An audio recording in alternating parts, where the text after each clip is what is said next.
여러분들 반갑습니다. 부동산 공시법을 담당하는 목회수입니다. 자, 여러분들 같이 8회 모의고사 1교시는 우리가 1회 때는 지난 시간에 풀어봤죠. 그죠? 이제 2회입니다. 2회. 하나하나 풀어보도록 하죠. 자, 1번으로 가볼게요. 지번에 관한 설명으로 틀린 것은 이렇게 나와 있죠. 자, 우리나라에는 본번과 부번으로 지번을 구성하고 본번과 부번 사이에는 막대기 표시로 연결을 하죠. 연결. 이걸 읽을 때는 의라고 읽는다. 오죠. 그죠? 자, 제가 수업 시간에 여러분들 그냥 이렇게 써놓고 한번 읽어보세요. 이라면 일반인들은 지적 파트를 배우기 전에는 100 다시 1이죠. 그죠? 이제부터는 다시 1이라고 하면 안 되고 100의 1 이렇게 해야 돼요. 만약에 출제인이 시험 문제를 낼 때, 자 보세요. 표시는 의라고 읽는다면 O입니다. 근데 의로 표시한다 이라면 X입니다. 의라고 읽는다. 자, 두 번째, 2번하고 3번을 연결시켜 본다면 우리가 건축물이 있는 걸 때 분할의 건축물과 합병의 건축물이죠. 그죠? 분할의 건축물은 직권으로 부여를 합니다. 그런데 합병을 할 때 건축물이 있는 것은 토지 소유자가 합병을 신청하면서 건축물이 있는 지번을 합병 후의 지번으로 사용하겠다고 신청을 하면 주는 거예요. 분할은 직권, 합병은 신청. 자, 4번에 지번을 변경할 때는 특별자치도지사나 대도시시장의 승인을 받아야 된다. X죠. 그죠? 여기서 특별자치도지사가 아니고 그냥 시도지사죠. 시도지사. 그러면 정답은 4번이 되겠네요. 여러분들 이 지문은 단순하지만 알면은 꼭 한 문제를 맞출 수 있어요. 어떻게 정리를 하느냐면은 지적에 관한 업무는 지적소관청이 보죠. 그럼 지적소관청이 업무를 볼 때 상급기관인 시도지사나 대도시시장으로부터 승인을 받고 보는 대표적인 세 가지가 있어요. 그게 지번변경, 축척변경, 지도공부, 반출입니다. 그럼 여기에 시도지사라고 해야지 특별자치도지사 이러면 X가 되는 거죠. 그죠? 그래서 정답은 4번이 되는 겁니다. 5번에 보니까 신규 등록할 때 대상 토지가 멀리 떨어져 있는 경우에는 최종 번번 다음 수문부터 번번 우리가 신규 등록 전환의 원칙은 인접 토지의 번번의 부분 예외는 최종 번번 다음 수문부터 번번 예외가 적용되는 것은 세 가지죠. 1. 최종 지번의 토지에 인접되어 있거나 멀리 떨어져 있거나 여러 필지 그 세 개를 이해해 두시면 돼요. 자, 1번의 정답은 4번이었습니다. 2번에 보니까 지목에 관한 설명으로 옳은 것 일어났죠. 우리나라는 일필일목이죠. 그죠? 그 다음에 한 필지에는 지목이 한 개만 돼야 되니까 한 필지에 지목이 여러 개가 있다며 주가 되는 지목을 따라간다. 오죠. 그죠? 지목은 일시적, 임시적인 용도 변경은 지목을 변경하지 않는다. 오죠. 그죠? 그럼 지목을 변경한다면 X, 변경하지 않는다면 O입니다. 자, 3번에 물을 상시적으로 직접 이용하여 이라면 답이죠. 그죠? 답이 우리말로 말하면 논이죠. 그죠? 전답할 때 전은 받치고 답은 논이죠. 그죠? 자, 그 다음에 교통 운수를 위하여 일정한 궤도 있죠. 이게 선로죠. 그죠? 선로. 이라면 철도용지가 되죠. 그럼 여기서 도로가 아닙니다. 도로. 우리나라 지목은 도로도 있고 철도용지도 있는데 교통이나 보행 운수 이라면 도로죠. 일정한 궤도가 들어가면은 철도용지가 되죠. 그죠? 5번에 묘지 관리를 위한 건축물의 부지는 묘지로 한다 X죠. 그죠? 묘지가 아니고 되죠. 그래서 우리 지목 중에 세 개를 꼭 기억해 둬야 되죠. 하나는 과수원입니다. 하나는 짝용지죠. 그죠? 하나는 묘지죠. 그래서 과수원 안에 주거용 건축물, 목장 안에 주거용 건축물, 묘지 안에 관리사무소는 독자적인 지목을 대로 한다. 정리해두면 됩니다. 그러면 2번의 정답은 5번이 되겠네요.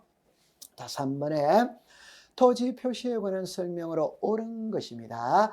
도면에 등록되는 경계선의 폭은 0.1, 행정구역은 0.4, 지적기준점은 0.25죠. 자, 여러분들 이게 무슨 말이냐면은 이렇게 생각을 해보면 됩니다. 만약에 여기에 토지가 있다면 이렇게 해볼게요. 그럼 여기는 서초구입니다. 여기는 강남구입니다. 그럼 여기서 서초구와 강남구를 다른 말로 말하면 시, 군, 구죠. 그죠? 그럼 여기서 행정구역선이라는 것은 시군구를 이야기합니다. 그러면 이 서초구와 강남구 경계가 있죠. 이제 경계. 이 경계선이 있겠죠. 이게 도면에서 경계선의 진하기, 굵기 있죠. 굵기. 그게 0.4mm다. 이 말입니다. 그 다음에 자 이렇게 했어요. 그죠? 그럼 여기가 만약에 삼성동이다. 여기는 논현동이다. 이게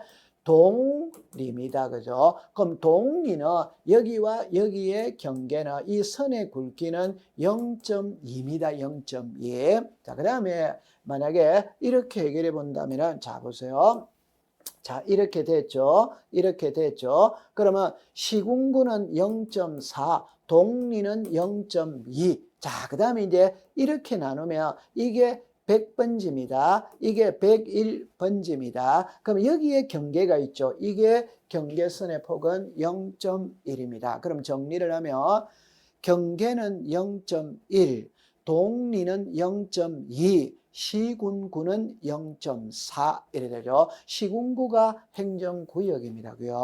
그 다음에 여기 지적기준점이라는 거는 여러분들 도면에 보면은 이런 표시가 나오죠. 이게 지적삼각점 이런 표시가 나오죠. 이게 지적삼각보조점 이런 표시가 나오죠. 이게 지적도근점이죠. 그럼 요 선의 굵기 있죠. 요 선의 굵기가 0.2입니다. 0.2. 그럼 여기서 정답은 1번이 되겠네요. 그죠? 자, 두 번째. 2번은 시험에 자주 지문으로 띄워줘. 그죠? 지상경계를 새로 정했다. 그러면 지상경계점 등록부를 작성 관리하죠. 그럼 여기는 경계점 자료등록부에 했으니까 X가 되죠. 경계점 자료등록부가 아니고 지상 경계점 등록부죠. 그죠? 자, 3번에 지적도는 2종이고 임야도는 7종이다. 위치가 바뀌었죠. 그죠? 지적도는 7종, 임야도는 2종. 그래서 500, 600, 1000, 1200, 2400, 3000, 6000. 지적도에서는 7개를 다 쓰죠. 임야도에서는 3000, 6000. 32회 때 임야도의 도면의 축척 3000, 6000을 물었죠. 그죠? 그 다음에 4번에 합병은 청량을 하여 X죠. 그죠? 합병은 청량을 하지 않는다. 5번에 경계점 자료등록부에 등록하는 필지의 면적이 1제곱이 아니죠. 그죠? 0.1제곱미터 미만일 때는 0.1제곱미터로 한다. 그래서 3번의 정답은 1번이 되겠네요. 자, 4번으로 갑니다. 토지의 고유번호가 이럴 때 설명으로 옳은 것은 일어났죠.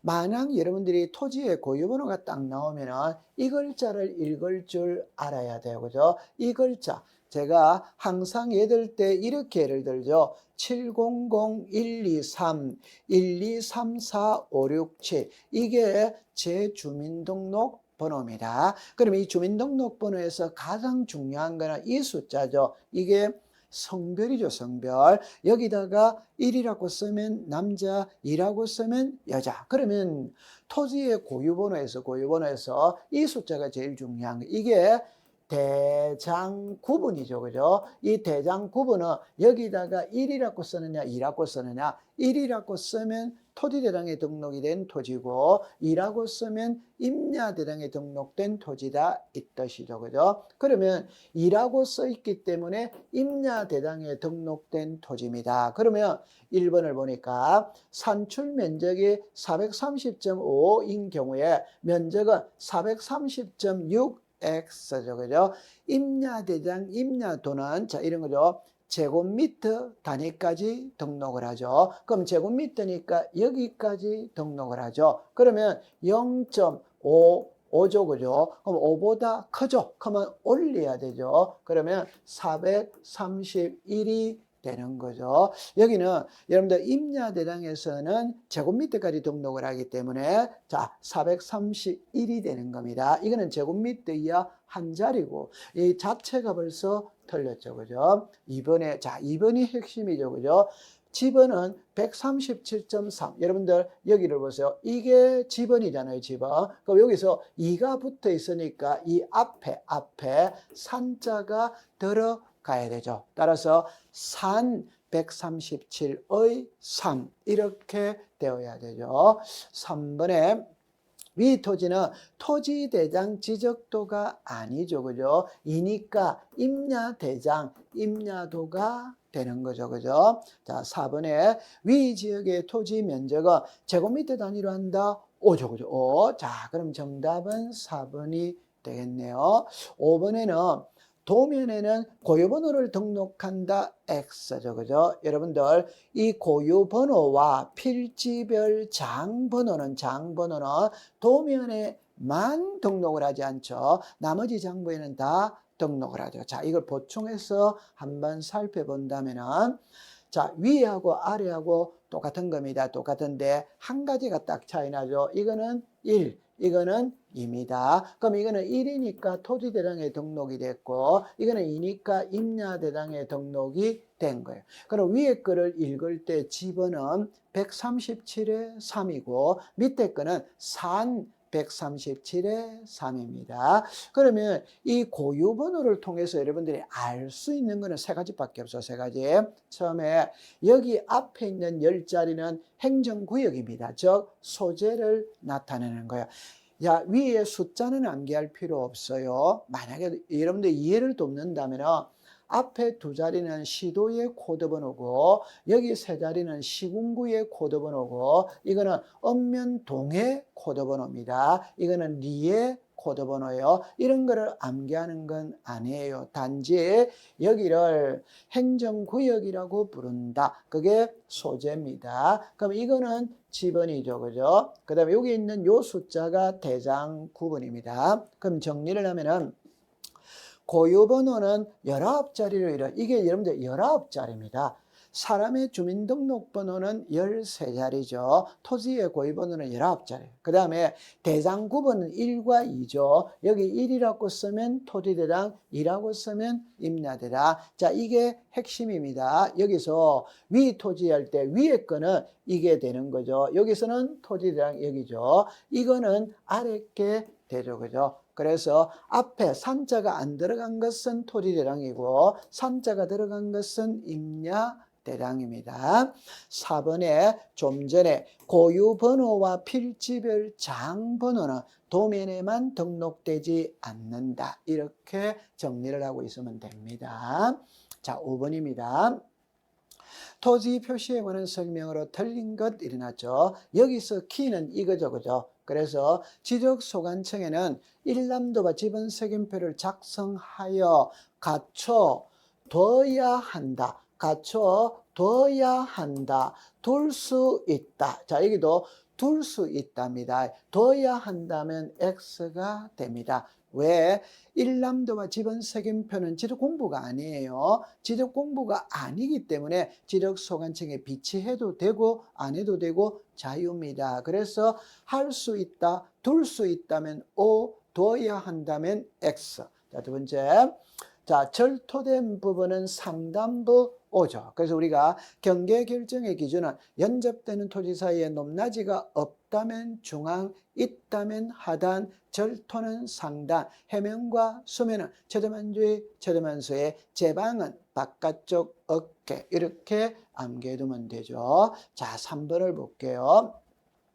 지력소관청이 지력공부를 복구하려는 경우에는 토지 소유자에게 복구 신청을 하도록 통지한다. X가 되죠. 그죠? 자, 이 지문은 자주 지문으로 띄웁니다. 먼저 지적공부 복구라는 것은 지력소관청에 보관된 지력공부가 분실이 됐다, 멸실이 됐다, 훼손이 됐다, 새로 만드는 겁니다. 이 새로 만드는 거는 지력소관청이 직권으로 만드는 거예요. 여러분들 강남구청에 불이 나가 대당도면이 전부터 불타버렸다. 이걸 토지 소유자가 신청할 때까지 기다린다. 이는 말이 안 되는 소리입니다. 관공서에서 하루속히 만들어야 돼요. 그러면 세 가지를 딱 정리합니다. 첫 번째, 지적소관청은 복구하여야 한다. O. 지적소관청은 토지 소유자에게 복구 신청을 하도록 통지한다. X.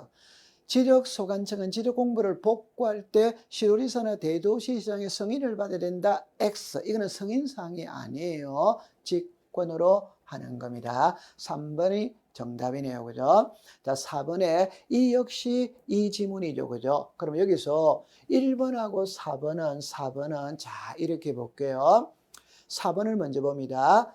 토지대장은 복구되고 지력도면이 복구되는 토지가 여기서 자르면 여기는 도면의 축척은 1200분의 1이에요. 여러분들 우리나라에서 사용하는 법정 도면의 축척은 7개죠. 이 중에 아무 말 없으면 지적도에서는 1200분의 1을 사용을 하고 있는 겁니다. 그런데 축척 변경을 하죠. 그러면 이거는 500분의 1을 사용하게 되죠. 축척 변경은 작은 축척에서 큰 축척으로 바꾸죠. 그러면 작은 축척에서 큰 축척으로 바꿀 때 이왕 바꿀 거 대충 정밀한 걸로 바꾸느냐, 제일 정밀한 걸로 바꾸느냐, 제일 정밀한 걸로 바꾸죠. 그게 500분의 1입니다. 그러면 이 말이 무슨 말이냐면 여기가 만약에 서울특별시 강남구 삼성동인데 강남구청에 불이 나가 대당도면이 전부 다 불타버렸어요. 그럼 새로 만들어야 되겠죠. 그럼 새로 만드는 게 지도공부 복구고 복구 기간이 1월 1일부터 12월 31일이다. 그러면 이 지역에는 1200분의 1의 도면을 사용하고 있었거든.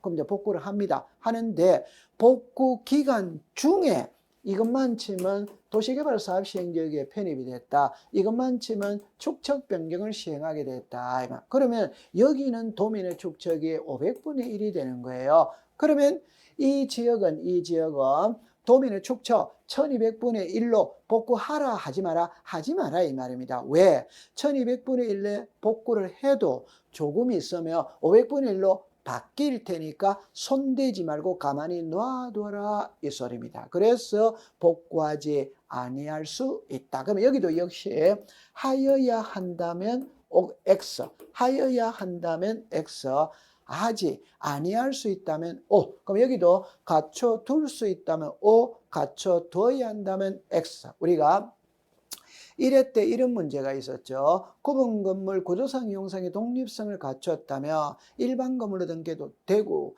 하나의 전체 건물로 등기해도 되고 그건 자유라고 그랬죠. 그래서 할 수 있다냐 하여야 한다냐 할 수 있다였어요. 그렇게 정리하면 됩니다. 자, 그 다음에 5번에 정보 처리 시스템으로 된 지도 공부를 했다. 누가 관리하느냐? 자, 시도리사, 시장군수, 구청장 오죠. 그죠? 정리를 할 때 지적 공부는 지적소관청, 정보 처리 시스템으로 기록 저장된 지적 공부는 시도리사 또는 지적소관청. 그렇게 정리를 하면 돼요. 자, 그 다음에 6번입니다. 지적 전산자료에 관한 설명으로 틀린 거죠. 1번 지적 전산자료는 미리 관계 중앙행정기관의 심사를 받아야 된다. 오죠. 그죠? 자, 2번을 볼게요. 시군구 단위의 전산자료를 활용하고자 지적소관청 또는 읍면동장 X죠. 그죠? 여기서 지적전산자료를 활용할 때는 읍면동장은 해당되지 않죠. 그죠? 그러면 정답은 2번이 되는 겁니다. 3번에 지적 전산 자료를 활용하고자 하는 자녀, 국장, 시도지사 또는 지적소관청에다가 신청한다. 5죠. 그죠? 5. 자, 4번에 지적 전산 자료를 이용하거나 활용하는 자는 지적 공부 형식으로 복제하거나 지적 공부 자체의 제공을 요구할 수 없답니다. 없다. 이걸 있다라고 하면 X입니다. 이 말이 무슨 말이냐면은 자, 제가 수업 시간에 이런 표현을 썼어요. 제가 지적에 관한 박사 논문을 쓴다. 그럼 자료가 필요하겠죠? 그러면 자료를 관리하는 기관에 자료 요청을 할 수 있습니다. 그러면 그 요청을 받은 기관에서 저한테 자료를 내어줄 때는 종이로 복사해서 내주는 겁니다. 컴퓨터 디스켓 자체를 복제해서 저한테 주는 것은 아닙니다. 그럼 난리 나는 거죠. 그죠? 자, 그 다음에 5번에 시도 단위의 전산 자료는 시도지사, 지적소관청, 5죠. 자, 이걸 어떻게 정리를 하냐면 먼저 지적 전산 자료를 활용하고자 할 때는 단계가 두 개입니다. 하나는 심사를 받아야 되고 하나는 신청을 해야 돼요. 그럼 심사는 관계중앙행정기관의 심사를 받습니다. 받고 난 다음에 신청은 이렇게 하는 거예요. 그래서 전국 단위냐, 시도 단위냐, 시군구 단위냐. 전국 단위는 국장, 시도지사, 지적소관청 다 들어가는 거예요. 시도 단위는 시도지사, 지적소관청, 시군구 단위는 지적소관청이죠. 그죠?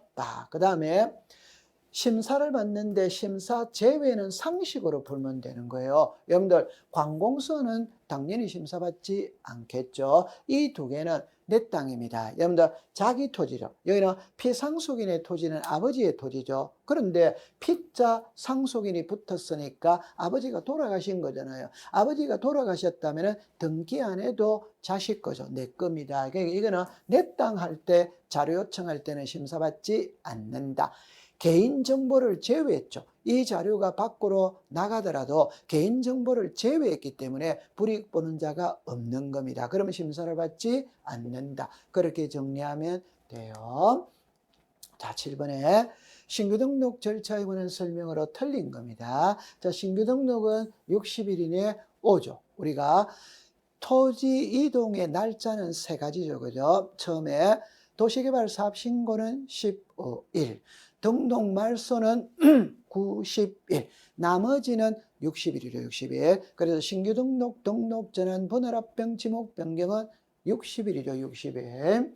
자, 그 다음에 2번에 신규 등록 신청 시 첨부해야 할 서류를 지적소관청이 관리하는 경우에는 지적소관청의 확인으로서 서류 제출에 가름할 수 있다. 여러분들 우리가 항상 관공서에다가 토지이동을 신청할 때는 문서로 써야 되고 서류를 제출해야 되죠. 그런데 내가 제출하는 서류가 이미 지적소관청에서 관리되고 있다면 지적소관청이 확인만 하면 됩니다. 그럼 출제인이 시험 문제 낼 때는 이걸 시도지사 이라면 X가 되겠죠. 또 하나는 지적소관청이 시도지사 이라면 또 X가 되겠죠. 둘 다 지적소관청입니다. 그 다음에 3번에 자, 신규 등록할 때 토지 소유자는 등기 전산 정보 자료 X가 되죠. 그죠? 우리가 1에서도 공부를 했는데 어떻게 키를 딱 잡느냐 할 때 부동산은 하나인데 그 부동산을 나타내는 장부는 두 개입니다. 하나가 등기부, 하나가 지적 공부죠. 이때 소유자는 등기부가 기준입니다. 따라서 소유자에 관한 사항은 등기부를 보고 정리를 하는 거예요. 그러나 신규 등록할 때는 등기부 자체가 존재를 하지 않잖아요. 그래서 신규 등록할 때 등기가 들어가면 무조건 X가 됩니다. 그러면 신규 등록할 때 토지 소유자는 등기부를 보고 하는 것이 아니라 지적소관청에 직접 조사해서 등록하는 거예요. 그럼 여기서 정답은 3번이 되겠네요. 그 다음에 4번에 신규 등록을 신청할 때 공유수민 매립 준공검사 확인증. 여러분들 상식적으로 볼 때 신규 등록의 가장 전형적인 예는 공유수민을 매립하는 거거든. 바다를 매립하는 거거든. 수상간척지를 매립했죠. 그죠? 그 매립했다면 매립과 관련된 서류는 당연히 들고 가야 되겠죠. 자, 그 다음에 5번에 자, 요 문구는 지문으로 띄우는데 답으로 뭐 만드는 문구는 아니에요. 그냥 국유재산법 총괄청 이런 말이 나오죠. 이때는 소유자가 등록되지 아니한 토지에 대하여 등록할 수 있다 이렇게 나오죠. 가장 쉽게 풀이해보면 주인 없는 땅은 국유지로 등록한다 이 뜻입니다. 이 지문은 주인 없는 땅은 국유지로 등록한다 이 뜻이에요. 시험에 지문으로는 띄웁니다. 답으로 만드는 문구는 아니에요. 자, 8번입니다. 분할에 관한 설명으로 틀린 것 이래 나오죠.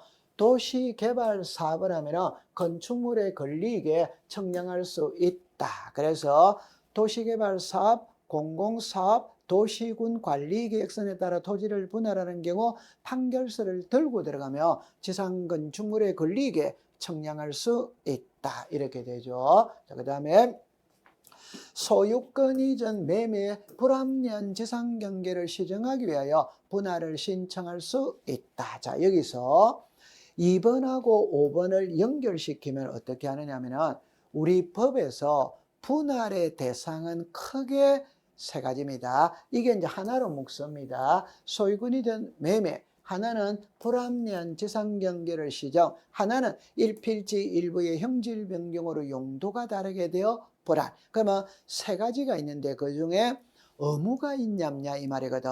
의무는 하나예요. 저 5번은 있잖아요. 보세요. 일필지 일부의 형질 변경으로 인하여 용도가 다르게 된 때는 용도가 변경된 날로부터 60일 이내 분할을 신청하여야 한다. 고로 5번은 의무가 있어요. 그러나 2번은 있잖아요. 할 수 있다죠. 의무가 없는 겁니다. 그래서 분할의 의무 있는 거는 한 개밖에 없어요. 자, 그 다음에 3번에 법에 개발 허가 대상인 토지의 경우에는 개발 허가를 받기 전에 분할을 신청할 수 있다. X죠. 그죠? 여러분들 허가 대상이라면 허가를 먼저 받고 분할을 합니다. 따라서 받기 전에 분할을 신청하는 게 아니라 받은 후에 하는 거죠. 상식으로 풀어보세요. 개발 허가 대상이라면 허가를 받고 분할하는 거지. 허가를 받기 전에 분할한다. 있을 수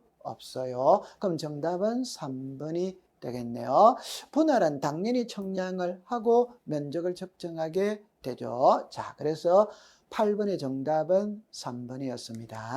자, 9번으로 갑니다. 이 문제는 있죠. 이 자체를 독자적으로 한 문제로 만들었고 이 자체를 독자적으로 한 문제를 만들었어요. 그래서 시험 문제에 두 번을 출제를 했었습니다. 위에 거는 그냥 이런 말이죠. 그죠? 등록상 정정이죠. 자, 지적소관청은 토지 표시가 잘못이 있음을 발견하였을 때는 지체 없이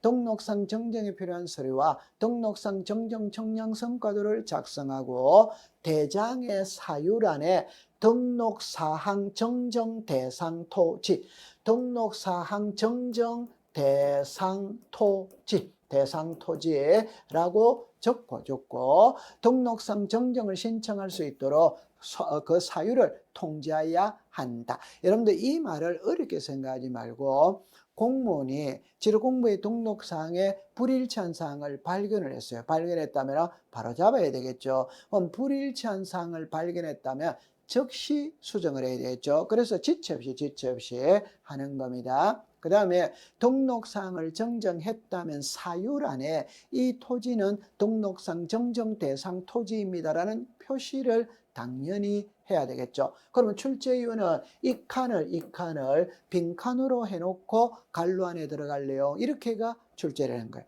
그러니까 그 다음에는 이거를 낸 거예요. 자, 보세요. 등록상 정정 대상 토지에 대한 열람하거나 발급할 때는 여기입니다. 등록상 정정 대상 토지라고 적고 붉은색으로 그러니까 일반인들이 열람 발급을 할 거 아니에요. 그러면 등록사항을 정정 대상 토지라면 당신이 열람 발급 받고 있는 이 장부가 등록사항을 정정한 토지입니다라는 표시를 해줘야 될 거 아니에요. 그거는 눈에 딱 띄게 해줘야 되겠죠. 그래서 붉은색으로 한다. 이렇게 됩니다. 그럼 정리를 하면 지체 없이 등록상 정정 대상 토지, 등록상 정정 대상 토지는 붉은색으로 표시한다. 그래서 정답은 3번이 되는 겁니다.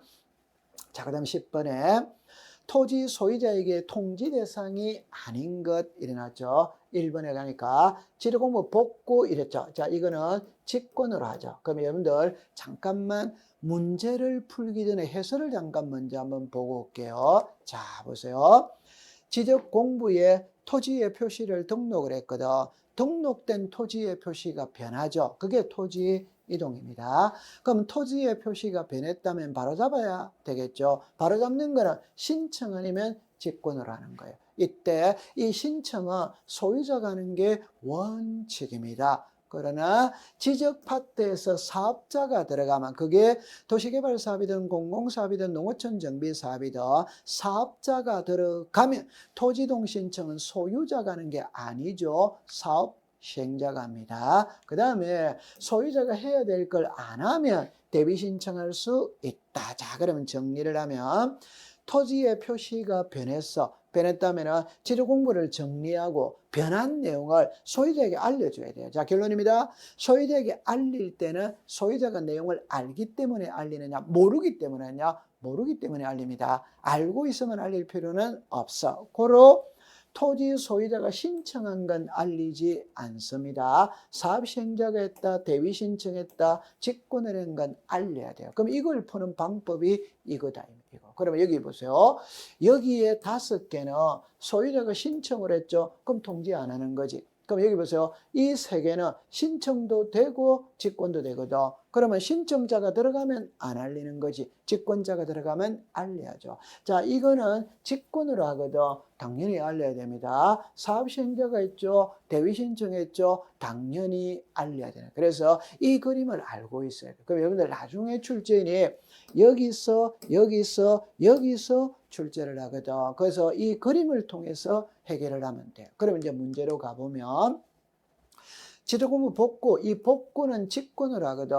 알려야 되죠. 그럼 이거는 채권자가 대위 신청했죠. 알려야 되겠죠. 행정구역 개편 직권으로 하죠. 알려야 되는 거예요. 자, 그럼 4번을 보니까 등록 말소는 직권도 되고 신청도 되는 거예요. 근데 이게 신청으로 나와 있죠. 그러면 토지 소유자가 내용을 알기 때문에 통지할 필요는 없겠죠. 그럼 정답은 4번이 되는 겁니다. 5번에 사업시행자죠. 사업시행자가 있으니까 소유자는 모르죠. 알려야 되는 겁니다. 그래서 10번의 정답은 4번이 되는 거예요. 자, 그 다음에 이제 11번입니다. 청량의 절차에 관한 설명으로 틀린 거죠. 청량은 지적 청량 의뢰서는 지적 청량 수행자에게 제출한다. 5죠. 그럼 지적 청량 수행자는 지적 청량 의뢰서를 받았다면 어떻게 하겠다는 계획서를 다음 날까지 지적 소관청에다가 제출한다. 5죠. 자, 그 다음에 청량 기간은 5일, 검사 기간은 4일, 5죠. 자, 4번을 볼게요. 지적 청량 수행자가 청량을 실시할 때는 국장에게 검사를 받아야 된다. X죠. 그죠? 이 지적 청량 성과에 대한 검사는 시도지사 또는 대도시시장, 지적 소관청이죠. 자, 정리할 때 이렇게 해야 되죠. 우리 법에 어떻게 나오느냐 하면 이렇게 나옵니다. 자, 보세요. 시도지사가 있고 대도시시장이 있고 지적 소관청이 있어요. 자, 이렇게 나와요. 경위의 청량 방법으로 실시한 지적 확정 청량 성과의 경우 국토교통부 장관이 정하는 면적 규모 이상의 경우에는 시도지사 또는 대도시시장으로부터 검사를 받고 미만의 경우에는 지적 소관청으로부터 검사를 받는다 이 말입니다. 검사는 이 사람들이 하는 거예요. 이 사람이 하는 게 아니에요. 그러면 정답은 4번이 되겠죠. 그죠? 그 다음에 이제 연결시키는 게 검사는 이 사람이 하는데 검사를 받지 않아도 되는 2가지가 있잖아요. 그게 경계, 보건, 청량과 지적, 현황, 청량이죠. 11번의 정답은 4번이 되겠네요. 자, 12번에 여러분들 제가 32회 때 청량의 이름은 뭘 냈냐? 지적 현황 청량의 이름을 출제인이 시험을 했어요. 그러면 33회 만약에 또 나온다면 이제는 도시개발 사업을 물을 거예요. 그러면 도시개발 사업이 시행되는 지역에서 실시하는 청량 이름이 뭐냐? 그게 지적 확정 청량이죠. 그죠? 여러분들 지적 현황 청량하고 지적 확정 청량 글자가 다릅니다. 이거는 현황이고 이거는 확정이고 표현이 다르죠. 그죠? 그래서 12번의 정답은 5번이 되는 거예요. 자, 등기 파트입니다. 여러분들이 이런 그림이 시험에 또 출제가 된다면 항상 우리는 절차법이기 때문에 날짜를 봐야 됩니다. 날짜를. 그럼 여기를 보니까 이거는 1월 5일, 6월 1일, 그럼 여기 5월 1일, 7월 1일 이렇게 나와 있잖아요. 그러면 1월 5일이 가장 앞서죠. 그럼 기억이 가장 앞서는 거예요. 그 다음에는 5월 1일이죠. 그러면 디귿이 되겠죠. 자, 근데 디귿하고 리얼을 묶어보세요. 그럼 이게 무슨 말이냐면 디귿은 여러분들 이런 말이잖아요. 1번에 전세가 들어왔다는 겁니다. 이게 디귿입니다. 그러면 리얼은 뭐냐면 디귿, 이 디귿이 전세잖아요. 그러면 디귿을 목적으로 저당이라는 말은 전세권에 저당이 들어왔다는 거예요. 그러면 1의 1, 전세권에 저당이잖아요. 그럼 이거는 주등기고 이거는 부기등기니까 부기등기의 순위는 주등기 순위를 따라가잖아요. 그러면 이 두 개는 같은 게 되겠죠. 그래서 디귿과 리얼은 같아지는 겁니다. 그 다음에 여기에 6월 1일이죠. 그 6월 1일이 리얼이잖아요. 그럼 정리를 해보면 기억이 이거죠. 그죠? 디귿과 리얼은 같아라고 그랬죠. 그러면 리얼이 이거예요. 그럼 정답은 1번이 되겠죠. 그죠? 자, 이걸 여러분들 여기에 제가 이렇게 표현하는데 제일 먼저 요 날짜를 보면은 1월 5일 날 소유권 이전이 됐습니다. 이게 기억입니다. 이번에 5월 1일 날 전세권이 설정이 됐죠. 이게 디귿입니다. 그 다음에 6월 1일 날 가등기를 했어요. 6월 1일 날. 그 다음에 7월 1일 날 전세의 저당이죠. 그럼 결론은 여기는 날짜를 볼 필요가 없어요. 왜? 이거는 주등기고 부기등기거든. 부기등기는 주등기를 따라가니까 이 두 개는 같은 거예요. 순위가 같은 거예요. 그죠? 그래서 디귿과 리얼은 같은 것이 됩니다. 그래서 정답은 1번이었어요. 자, 14번입니다. 구분 건물 등기절차 설명 중 허용되는 경우입니다. 1번에 잡으세요. 대리권 등기했어요. 건물만의 저당권 안 되죠. 그죠? 건물만의 소유권 이전 안 되죠. 그죠? 토지 있죠. 그죠? 토지만의 소유권 이전 안 되죠. 그죠? 토지만의 저당권 설정 안 되죠.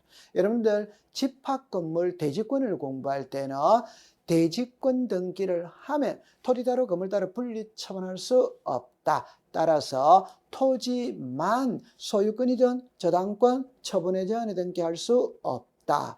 건물만 소유권 이전 저당권 처분에 대한 등기할 수 없다. 그러면 여기에 전세권이 나오잖아요. 그럼 이거는 할 수 있다가 되죠. 그죠? 그러면 정답은 5번이 되는 거예요.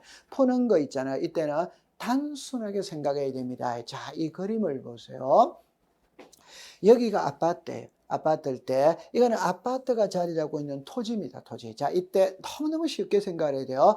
이 아파트 토지를 아파트 주민들이 사용하는데 불편함이 없는 한도 내에서 이것만 자, 옆에다가 써보세요. 주차장으로 빌려줄 수 있냐면 이것만 딱 생각하면 됩니다. 다 아파트 토지를 주차장으로 빌려줄 수 있냐면 있다 이 말입니다. 그러면 토지를 빌렸죠. 토지를 빌리고 설정할 수 있는 등기가 지상권, 전세권, 임차권이잖아요. 그러면 지상권을 설정할 수 있고 전세권을 설정할 수 있고 지역권도 설정할 수 있고 임차권도 설정할 수 있는 거예요. 두 번째, 이 땅을 전세를 줬다고 해서 이 소유권 변하지 않는 겁니다. 고로 토지만 전세권, 지상권, 지역권, 임차권 설정할 수 있다. 이렇게 정리를 하면 돼요. 자, 그 다음에 15번입니다. 여러분들 등기 의무자와 등기 권리자에 관한 설명으로 틀린 것 이렇게 되죠. 1번에 보면은 갑 소유로 등기된 토지의 을 명의의 건조당을 병에게 이자. 여러분들 그림으로 그냥 간단하게 그리면 갑, 병 이렇게 되잖아요. 그러면 갑이 을에게 저당권을 설정을 했죠. 그러면 이 사람이 저당권자입니다. 이걸 병에게 이전하니까 을이 의무자, 병이 권리자죠. 그죠? 그래서 등기 의무자는 을이다 이러면 O가 되겠네요. 그죠? 자, 두 번째. 합니다. 2번은 여러분들이 공부할 때 이렇게 딱 정리를 하죠. 지역권 등기는 두 번 한다. 하나는 성역제도 하고 요역제도 한다. 성역제는 공동 신청을 하고 요역제는 등기관이 직권을 하죠. 그러면 성역제는 성역제 소유자가 등기 의무자, 요역지 소유자가 등기 권리자가 되어 공동으로 신청하죠. 따라서 요역지 소유자가 등기 권리자가 되니까 O가 되는 겁니다. 자, 3번을 보니까 전세금을 정해갈 때 전세권자는 등기 의무자다 X죠. 그죠? 전세권자는 등기 권리자죠. 권리자. 그럼 정답은 3번이 되겠네요. 이걸 어떻게 이해를 하는, 자, 여러분들 보세요. 자, 여기가 기준입니다. 그러면 갑하고 을하고 전세 계약을 맺어서, 그러면 전세금이 3억입니다.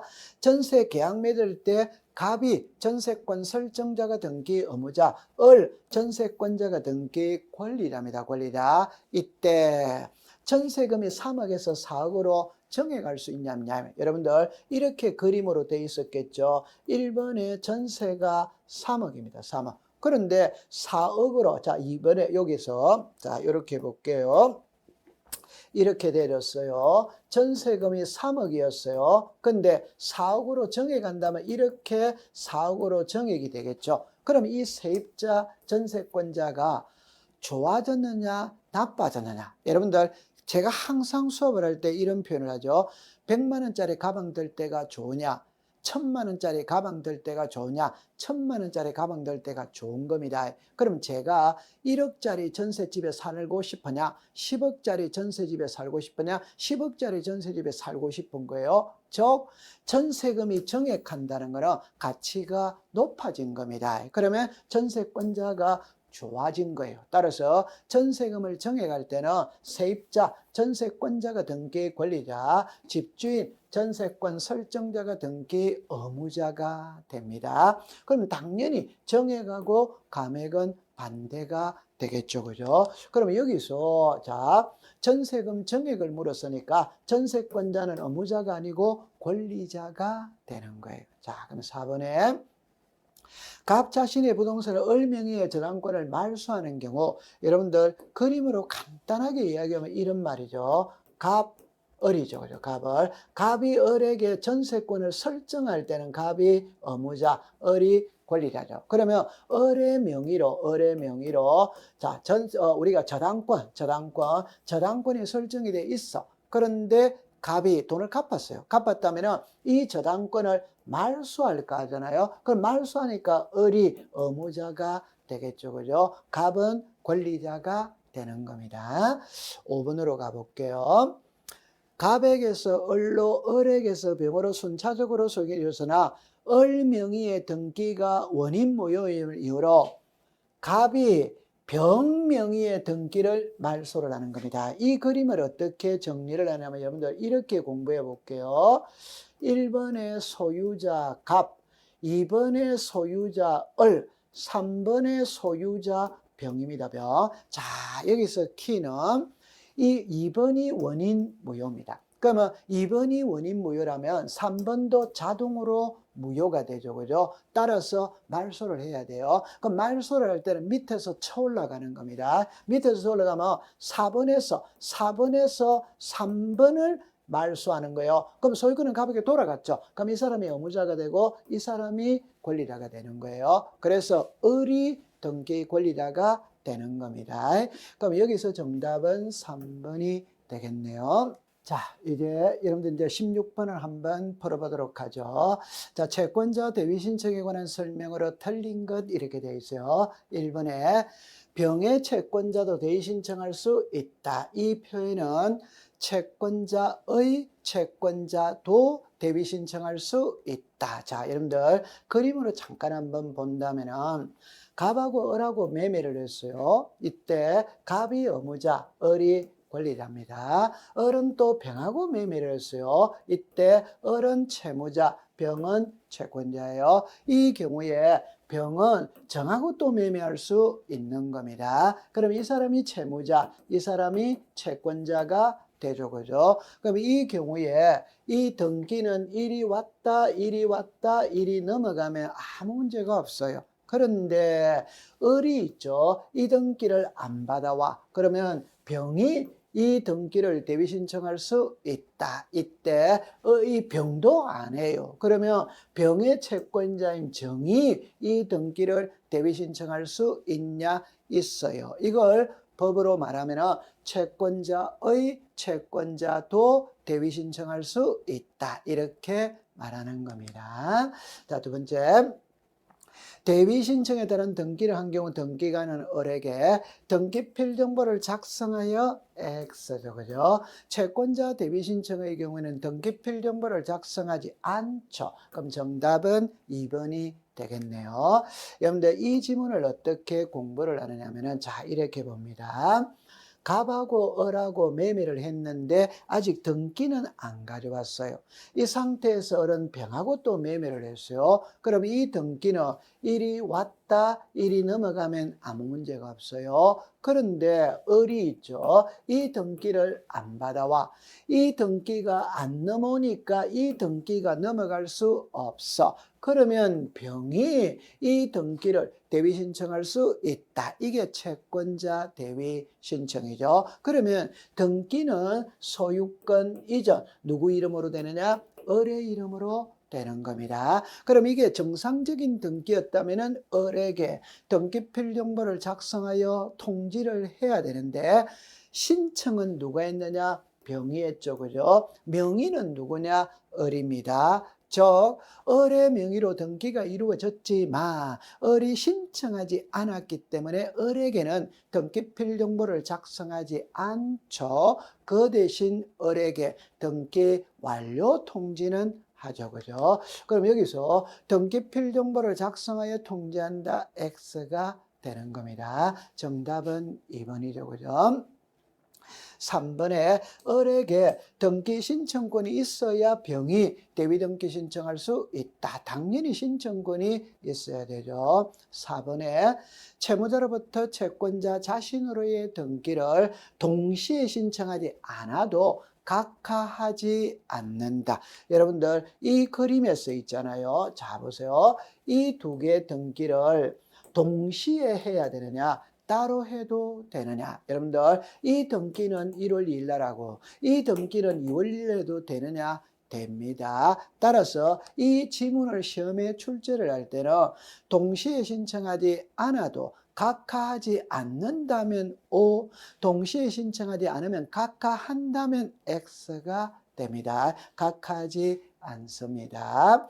5번에 대위자의 성명 주소를 기록해야 한다. 여기서 여러분들 기억하면 대위자는 병이죠. 그죠? 그러면 피대위자가 있을 수 있죠. 그럼 피대위자는 을입니다.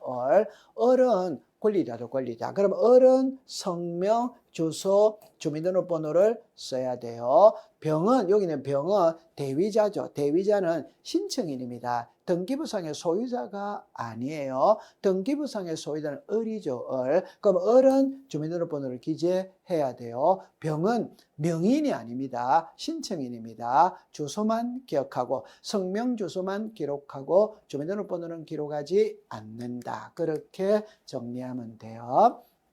자, 17번에 농지취득자격 증명서를 첨부해야 하는 경우 이렇게 나오죠. 정답은 바로 1번이에요.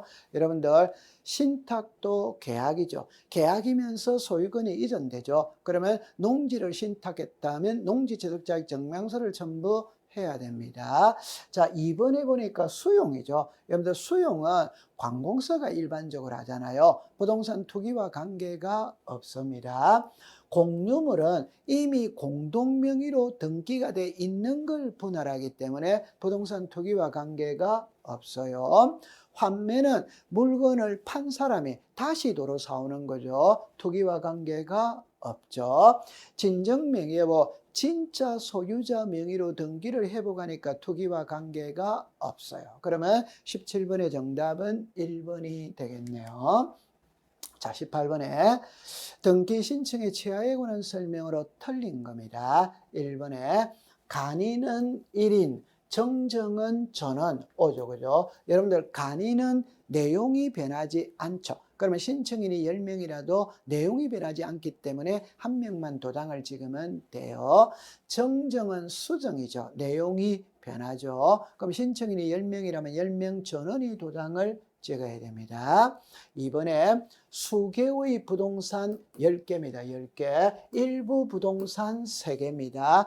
취하할 수 없다가 틀렸죠. 그죠? 여러분들 10건을 한꺼번에 등기 신청했거든. 그 중에 3건만 취하할 수 있냐?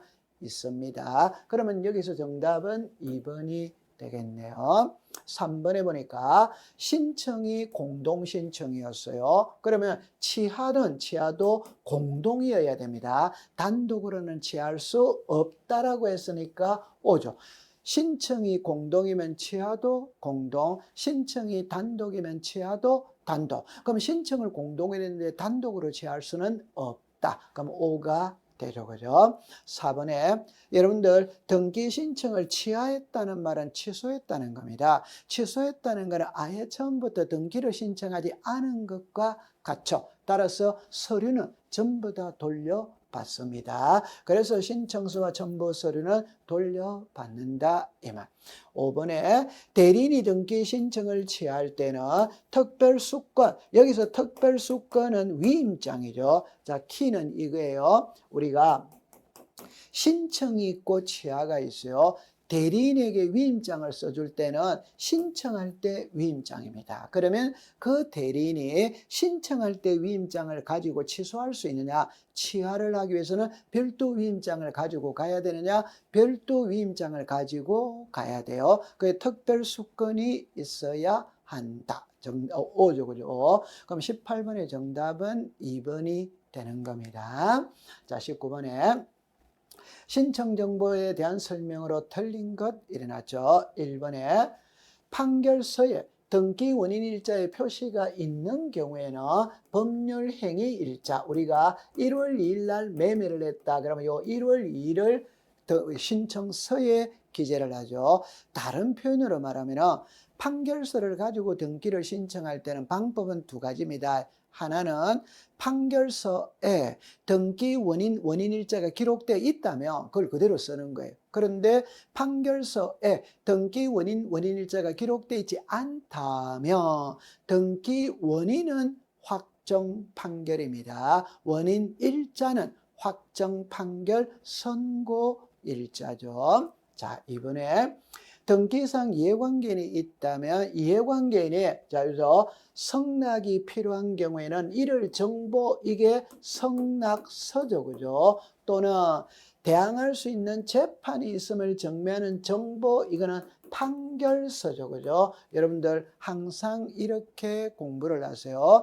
이해관계인이라는 표현이 딱 들어가면 무조건 성낙서 또는 판결서 2개 중에 1개가 들어가야 되는 거죠. 자, 그 다음에 3번에 법인이 등기를 신청할 때는 대표자임을 증명하는 정보를 첨부한다. 당연하죠. 여러분들 본인이 등기 신청할 수 있고 대리인이 할 수 있죠. 그러면 대리인이 한다면 대리권한을 증명하는 정보 위임장을 가지고 가야 될 테고, 법인이 등기를 신청할 때는 법인의 대표자가 등기를 신청하죠. 그럼 대표자임을 증명하는 정보를 가지고 가야 될 테고, 법인 아닌 사단이, 재단이 등기를 신청할 때 대표자 또는 관리인이 등기를 신청하죠. 그럼 대표자 또는 관리인임을 증명하는 정보는 당연히 첨부해야 됩니다. 자, 4번에 소유권 이전 등기를 할 때는 대장을 첨부한다. 오죠. 역으로 말하면 대장을 첨부하는 등기는 4개죠. 소유권 보존, 소유권 이전, 부동산 표시의 변경, 멸실 4개죠. 그죠? 자, 5번에 소유권 이전 등기를 신청할 때 등기 의무자의 주소를 증명하는 정보, 주민등록번호를 증명하는 정보, X죠. 그죠? 여기서 주소를 증명하는 정보는 맞죠. 주민등록번호를 증명하는 정보는 X가 되죠. 그죠? 이거를 어떻게 이해를 하느냐면 여러분들 항상 성명, 주소, 주민등록번호 이래 나오죠. 성명은 시험하고 아무런 관계가 없습니다. 그러면 이 2개일 때 꼭 기억할 때 주민등록번호가 키입니다. 주민등록번호는 등기부에 권리자로서 올라갈 때 필요한 거예요. 여러분들 권리자로서 올라간다는 것은 성명, 주소, 주민등록번호를 써야 되거든. 그러니까 등기 권리자는 주민등록번호를 반드시 첨부해야 됩니다. 그러면 문제는 주소를 증명하는 정보예요. 이 주소를 증명하는 정보는 여러분들 꼭 기억할 때 세금이라고 생각하는 게 이해가 제일 빨라요. 그러면 주소를 증명하는 정보를 왜 제출하느냐? 주소를 알기 위해서. 왜 알아야 되느냐? 등기가 끝난 후에 과세 자료를 보내야 되기 때문에 알아야 됩니다. 그러면 어떻게 이해를 하냐면 자, 여기 보니까 권리자, 의무자가 나오죠. 그러면 주소를 증명하는 정보, 주소를 증명하는 정보 이렇게 나오죠. 매도인은 양도세, 매수인은 취득세, 둘 다 세금 내잖아요. 그러니까 둘 다 제출하는 거예요. 근데 여기서 키는 의무자도 주소를 증명하는 정보를 첨부하는데 소유권 이전 등기일 때만 한다. 소유권이 이전 안 되면 의무자는 주소를 증명하는 정보를 첨부하지 않습니다. 그러나 권리자는 항상 주소를 증명하는 정보와 주민등록번호를 증명하는 정보를 첨부해야 됩니다. 여기서 권리자라는 것은 새로 등기명인이 되는 사람이죠. 당연히 권리자라는 것은 등기부상에 새로 이름이 올라가는 사람이죠. 그죠? 그렇게 정리를 해두세요. 자, 20번에 소유권 이전 등기 신청 절차에 관한 설명으로 틀린 겁니다. 1번에 보니까 수용을 원인으로 하는 소유권 이전 등기를 신청할 때 건저당권은 직권으로 말소한다. 오죠. 자, 여기서 키는 국가가 토지를 수용하며 수용의 개시일만 되면 그 부동산 위에 존재하던 모든 권리는 소멸을 해버리죠. 소멸을 하니까 등기관이 직권으로 말소를 하죠. 그러나 말소 안 하는 세계가 있죠. 그게 수용되기 이전의 소유권은 말소를 하지 않죠. 수용되는 토지를 위해 존재하는 지역권은 말소를 하지 않죠. 토지수용위원회에서 재결로서 존속이 인정된 권리는 말소하지 않죠. 따라서 이 저당권은 당연히 말소가 되는 겁니다. 자, 이번에 합유자가 2명 중에 1명이 사망을 했다면 합유명인 변경 등기. 그럼 여기서 키는 소유권 이전 등기를 하느냐, 합유명의인 변경 등기를 하느냐 이 말이에요. 여러분들 공부를 할 때 딱 이렇게 하세요. 공동소유는 공유 아니면 합유죠. 그죠? 여러분들 우리가 총유는 있는데 그거는 민법에서 등장하지만 등기법에서는 총유라는 말은 없어요. 등기법은 공유 아니면 합유입니다. 그러면 이 2개의 차이가 뭐냐 이러면 공유는 지분을 등기부에 표시를 해요. 합유는 지분을 등기부에 표시하지 않아. 따라서 공유는 지분이 등기부에 표시가 되어 있기 때문에 지분 매매가 가능한 거예요. 따라서 소유권 이전 등기를 하는 겁니다. 그러나 합유자가 10명이다. 그럼 1명이 사망했어요. 그럼 지분이 변했죠. 그러면 이전 등기하느냐 변경 등기하느냐 할 때는 변경 등기를 합니다. 왜? 합유는 등기부에 지분이 표시되어 있지 않기 때문에 이전 등기를 할 수가 없어요. 그러면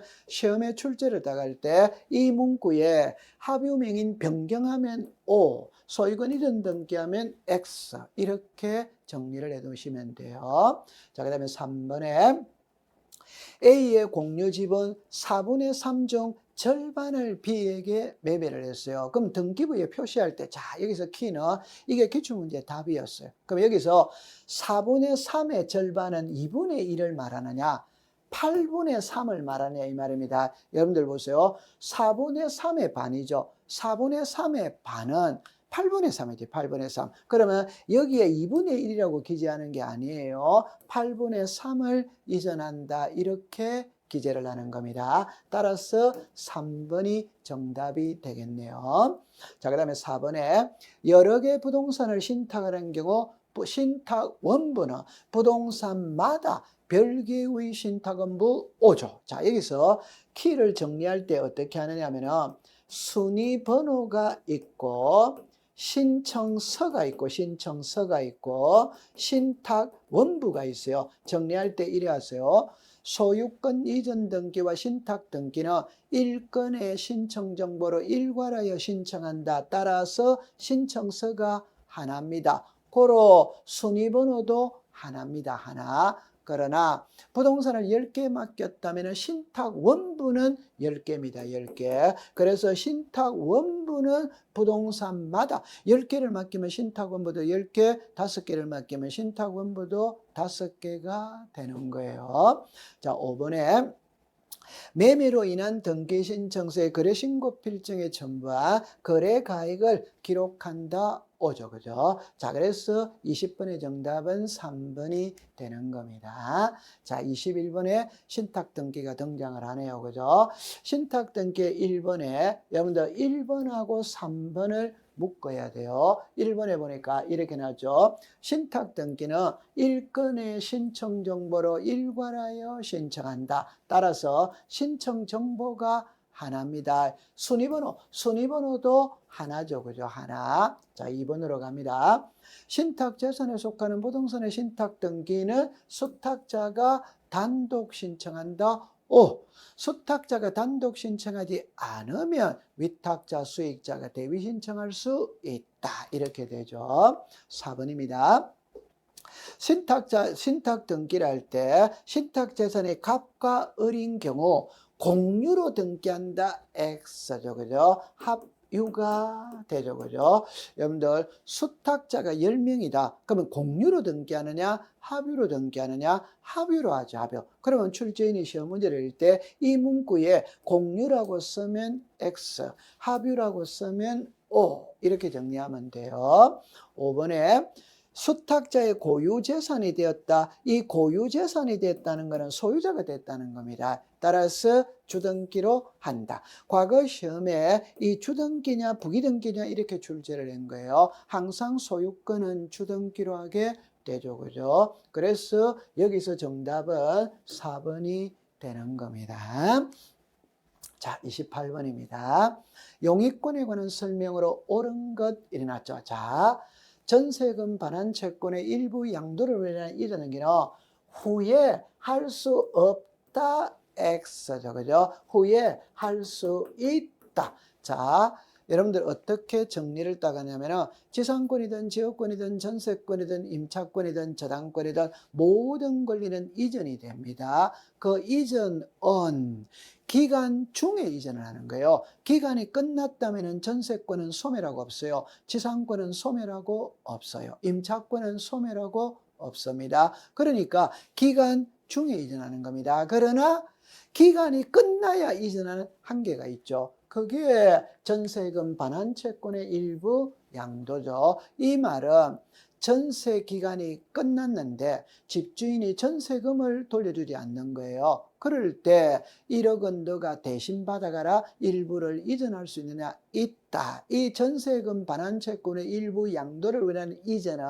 기간이 끝나야만 이전할 수 있습니다. 끝나기 전에는 할 수 없어요. 그러면 이 말과 이 말이 바로 연결이 되네요. 자, 보세요.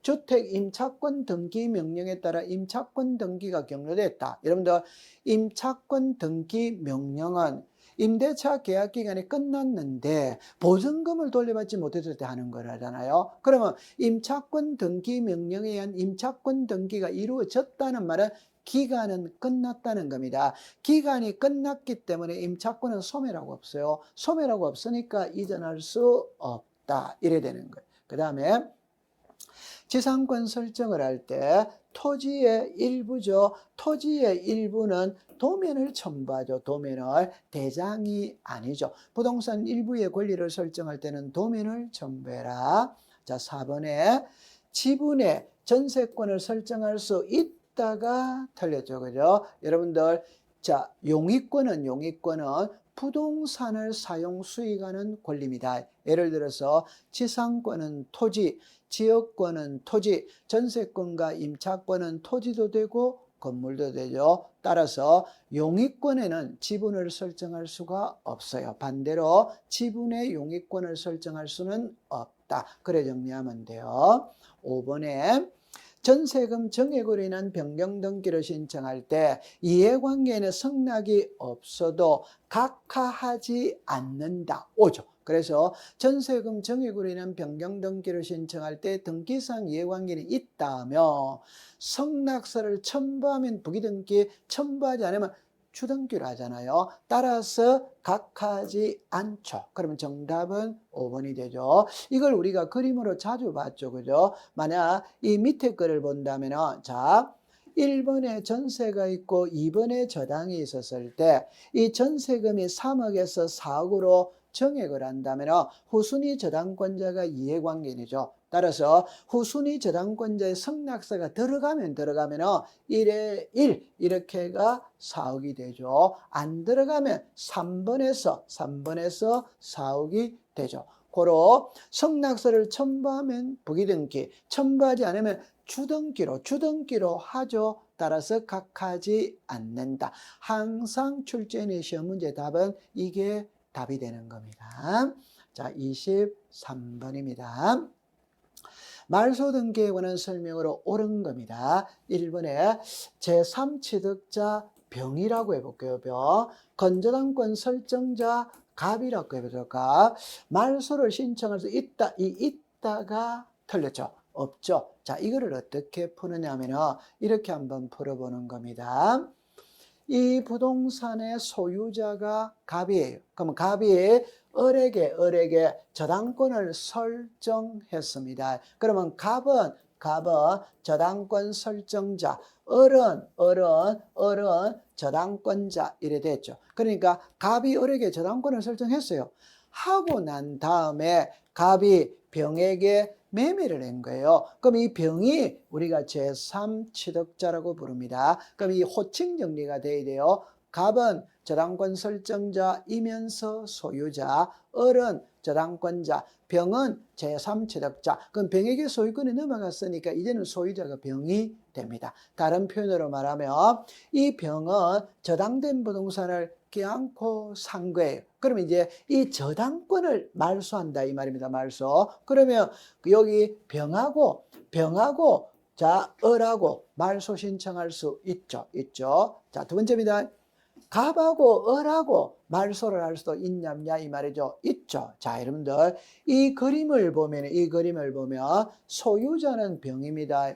근데 저당권이 설정이 되어 있죠. 그럼 소유자 병의 입장에서 볼 때는 이 저당권은 혹입니다. 혹. 그런데 나는 가만히 있는데 갑하고 을하고 이걸 말소시켜 주는 거예요. 그럼 병은 좋아지잖아요. 그럼 정리를 합니다.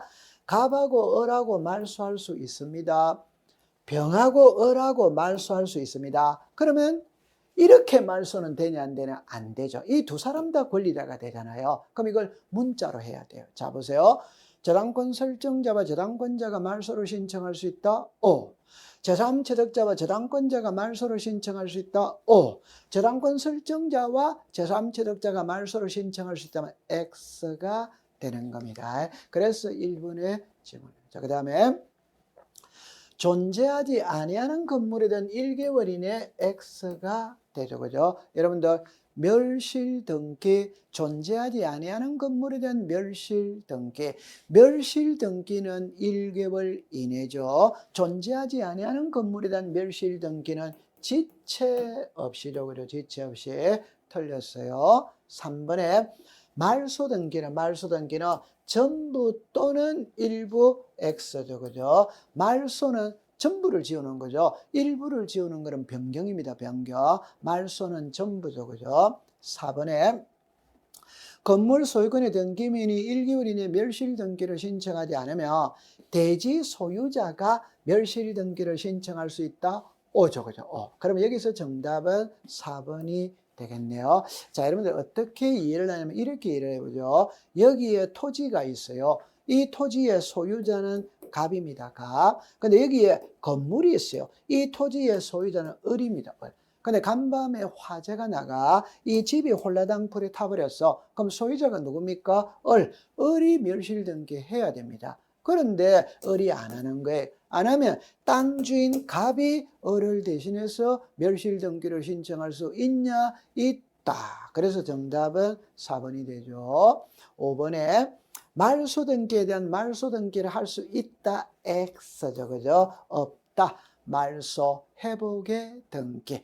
자, 공시법 시간에 두 개 나오는 글자. 가등기에 가등기가 O. 부기등기에 부기등기가 O, 채권자의 채권자가 대위신청 O. 그러나 말소등기에 대한 말소등기는 할 수 없죠. 그러면 말소 회복의 등기를 하여야 한다. 23번의 정답은 4번이 되겠네요. 자, 24번입니다. 여기에 소유권 이전 청구권 보전의 가등기에서 본등기를 하면 가등기 이후 본등기 이전에 이루어진 다음의 등기죠.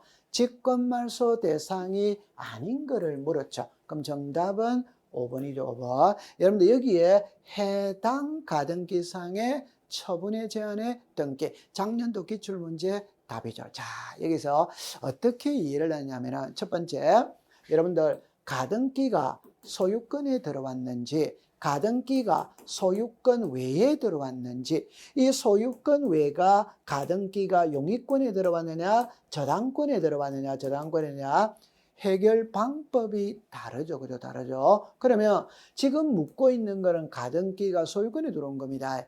가등기가 소유권에 들어오면 전부 다 죽습니다. 전부 다 죽는데 안 죽는 예외 세 가지가 있죠. 그거는 가등기 전에 이루어진 등기는 말소할 수 없다.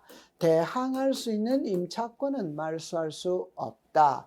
해당 가등기 상의 처분의 제한의 등기는 말소할 수 없다. 이게 지금 이거예요. 자, 이걸 그림으로 한번 확인을 해봅니다. 자, 여기 보세요. 이 부동산의 소유자가 갑입니다. 갑이 을에게 소유권 이전 청구권의 가등기를 줘요. 가등기. 자, 그 다음에 여러분들 보세요. 이 가등기에 가압류가 들어올 수 있냐 없냐 이 말입니다. 들어올 수 있죠. 자, 여러분들 가등기에 가압류는 됩니다. 가등기에 가압류는 됩니다. 가압류는 됩니다. 근데 반대로